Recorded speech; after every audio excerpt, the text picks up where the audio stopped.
Parce que c'est quelque chose qu'on utilise quotidiennement et que l'année dernière, on a été sensibilisés à ça et c'était très intéressant.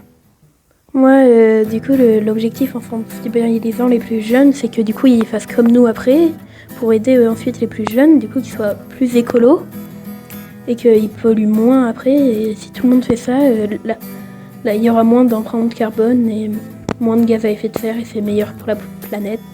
Et l'objectif, du coup, pour les jeunes, c'est de leur apprendre l'écologie. Bonjour, aujourd'hui je vais présenter le jeu de la cocotte. Donc ça sert à apprendre l'écomobilité mais en même temps d'une façon drôle et que tout le monde aime. Donc voilà. Donc mon jeu il s'intitule Proverbes et expressions. C'est un jeu pour faire en même temps du français et en même temps apprendre des expressions sur le thème de l'écomobilité.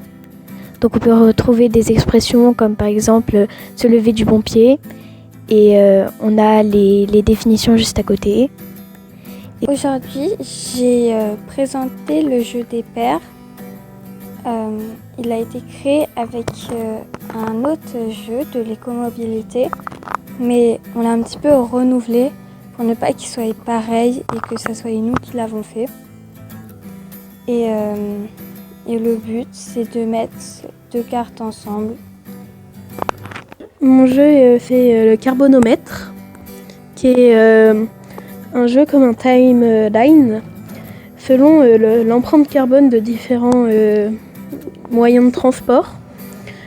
On va filer à une carte de référence et on va décider si ça consomme plus ou moins. Et l'idée en présentant ce jeu, c'est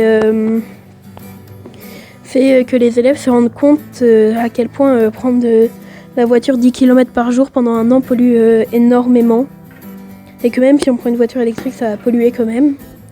Et que la marche ou le vélo pollue vraiment peu. Du coup, c'est l'idée de leur montrer à quel point c'est important l'écomobilité pour la planète.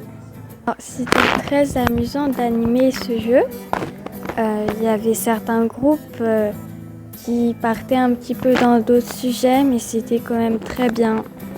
Il n'y a pas vraiment eu de groupes qui ont fini le jeu, mais ils ont aimé et du coup c'est bien.